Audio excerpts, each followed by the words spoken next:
So this viewers left two comments. The first one was asking about my thoughts on ISA accounts, and then they followed up by saying, is it a good idea to put your savings in if you are not touching your savings in a standard account? I've had a few people ask me in the comment section, and I've seen people go back and forth on other videos about ISA accounts and whatnot and that. I mean, if you've got 20, 30 grand in a standard savings account, you shouldn't even have 30 grand sitting in a savings account. That money should be doing something. Your money is supposed to be like little workers, little send outs. You're supposed to send them out and it's supposed to bring you back a return. Even if you don't want to do property, let's say you want to invest in stocks and shares or S&P 500, whatever, in it, yeah? Crypto, Bitcoin, whatever. Your money is supposed to be working for you. So a pound is supposed to be bringing you back something. Even if it's only bringing you back £1.50, your money is supposed to be working for you. But let's say, for example, you're in the process of saving up for a property and that, and you know that it's going to take you 3-4 years to save up for a property, and you know you're not going to be touching that money, then yeah, why not throw it in an ISA account and that? But at the same time, if it's going to take you 3, 4, 5 years to save up for a property, it's one of a few things, yeah? Either that property is way too expensive and you're batting above your weight, or you're not earning enough money, and on top of that, you're not saving enough because your finances are not in order. I've spoke about this, so I remember I was making some videos about this before initially when man started on YouTube like 4 years ago, or was it maybe 5 years ago? I remember I was talking about this. I was saying that there's certain people right now, yeah, they're trying to buy this big, massive property and that, or this really expensive property, and blood, it's out of your league. You're not earning enough. Yeah, all right, fine. You see a property that's worth 400 grand and that, and you know you could put down a 10% deposit, that's 40k. But blood, do you earn enough to be able to borrow the 360 grand? Yeah?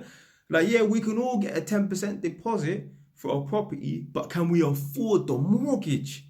Yeah. We can all put down 50 grand on a 500 grand property. Now we can all put down the 10%, which is 50 grand, but can we afford to borrow 450 grand?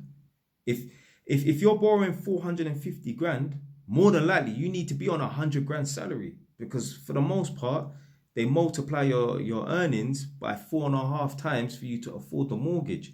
So the only way you're going to afford a mortgage of 450 grand is if you're on 100 grand. 100 grand times 4.5 is 450. Now, there's some lenders, they might allow you to borrow 5 times, or maybe I think 6 times, possibly. But yeah, let's say you can even borrow 5 times and that. All right, then you just need to earn 90 grand. 90 times 5 is 450 and that. So some people are a bit too ambitious. So some people, they punch above their weight.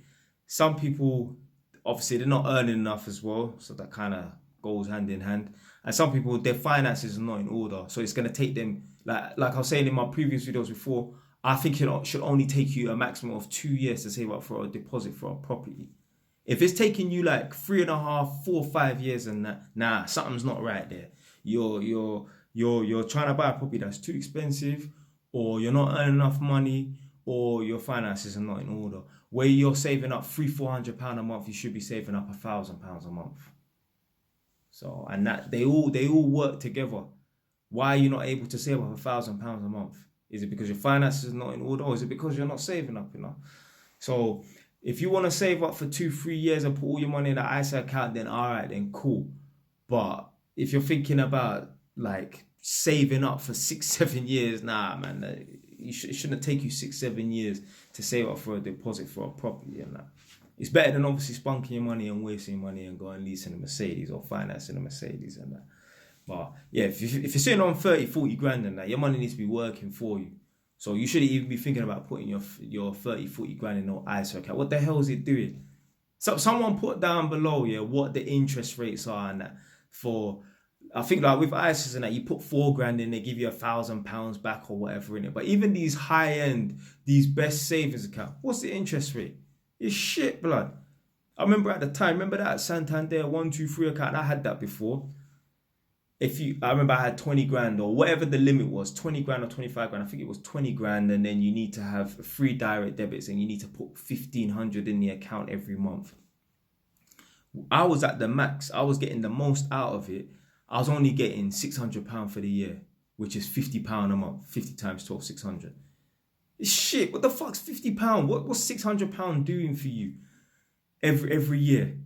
That's doing nothing. Whereas that 20 grand, if you bought a property and that, bro, that'll give you back at least a profit of £200 a month, you would fucking hope.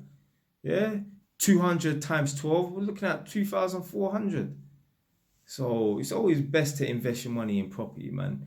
That same 20k that you got saved up in an account, yeah, that's not making much money over the next 5 years, and that you put that same 20 grand into a property and that property over a 5 year period, obviously depends on the location and that, but let's say it's outside of London, let's say somewhere in the Midlands and that. Let's say you've put down, I don't know, yeah, let's say 20 grand is 25% of a property, which is an 80 grand property. If the property is 80 grand, in 5 years' time, I would hope that the property is worth 100, 110. That 20 grand there that you've got sitting in your bank account, that is not going to increase by that much. No way. Not even in 10 years. So it's always best to put your money in property, man. So with the ISA thing, I would even recommend someone be putting 20, 30, 40 grand in an ISA account. Your money should be out there working for you, innit? I'm not interested in sitting on no big money in that. I just need like 4 or 5 grand in my account for emergencies. Other than that, my money needs to be working for me.